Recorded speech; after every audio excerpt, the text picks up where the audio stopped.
really need to use your imagination. There is no set assignment for the extra credit other than to work with the mask. And so as you can see, after you build out those things, after you cut out those things, then everything gets that second coat of... This is my 20th year of teaching in the visual arts program. And I teach several different classes. This one that you're seeing right now behind me is an introduction to sculpture class. I have 2 sections of that. And also teach studio and art, which is a foundations class. And the nice thing about that class, it's mainly for 9th graders, but not always.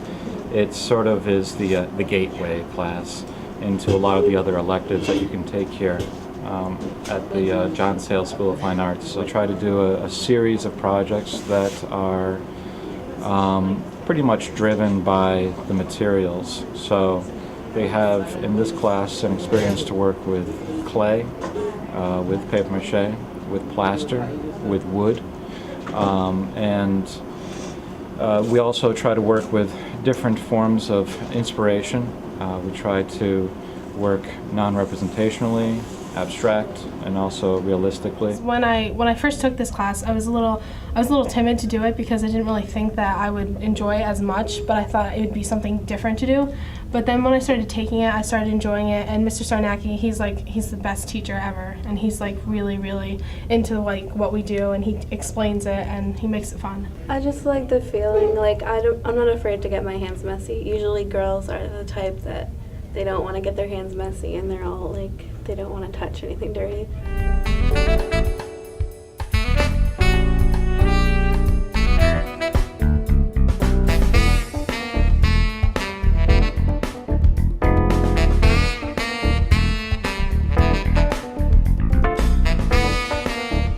Well, the Butzel Gallery is a really great resource.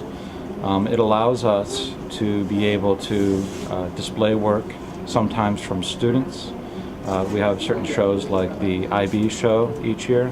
Fine Arts Seminar does an installation in that space for a month. And so it allows an opportunity to have a really great display space. One thing that's important in the whole creative process is to have the artwork find an audience, because until that happens, the work isn't fully engaged, and so it allows an audience to be able to engage the work in a space that's really meant for viewing.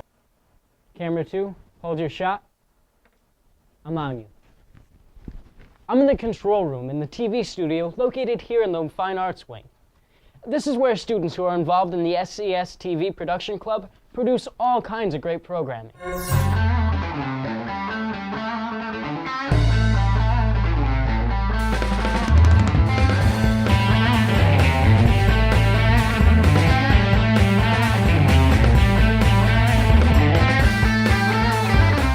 Well, you're just looking there.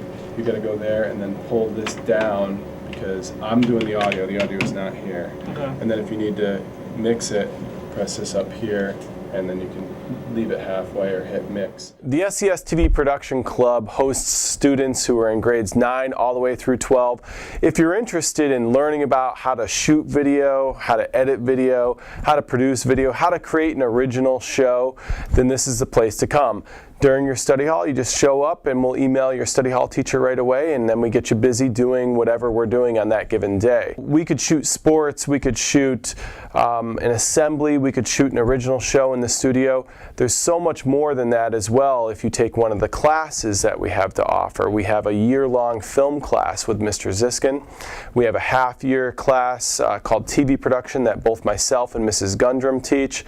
We also have a news class called Electronic News Gathering, where you can shoot news and learn how to edit news, which is quite a bit different than shooting regular video.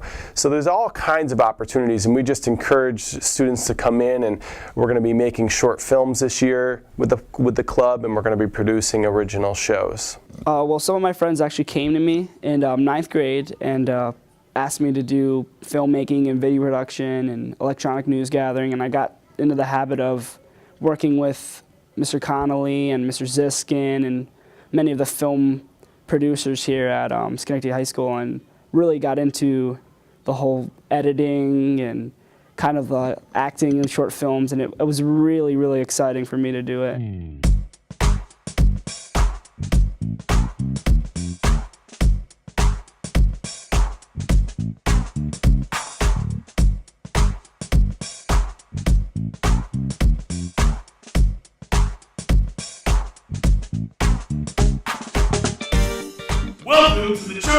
Show. Next guest, Ursula Lindenheim, Liam Patel, and Polly Sanders. The Charlie Rock Show is basically based on the 70s. It's a 70s talk show, and we basically put in comedy and imitate that of the 70s lifestyle and everything like that. I'm, of course, the host, Charlie Rock, and we actually had Jordan Bray come in and do Paulie Sanders. He's a Harlem Globetrotter, and we're having Tom come in. He's Liam Patel, supposed to be a crazy, like, 70s poet. He's deadbeat, you know. And we had another girl come in, Susan. She was Ursula Wiedenheim. She was a independent film director from Germany. Our focus has mainly been TV production over the last 4 years. We are definitely getting more into filmmaking this year. So students who want to go to school for either television production or for film will get a great foundation here at the high school, more so than probably most high schools in the state of New York, if not the country. They're going to go there with a skill set that most students just can't even begin to get in high school.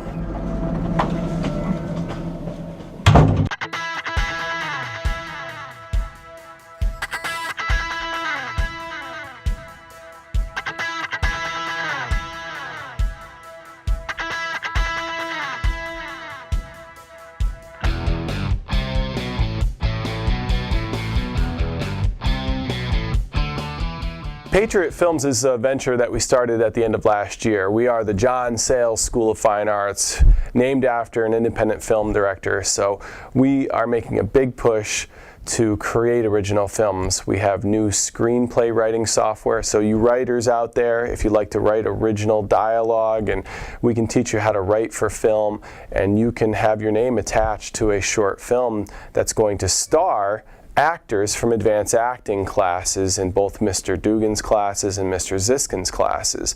So we're going to shoot during mods 4, 7, and 8 with the production club, shooting the advanced acting class. And when that's done, the film classes, Mr. Ziskin's mods 2 and 3, film class, are going to edit the footage. And then when that's done, it's going to go to Revolution Studios, led by Mr. Sprav, and his students are going to put an original score to the short film.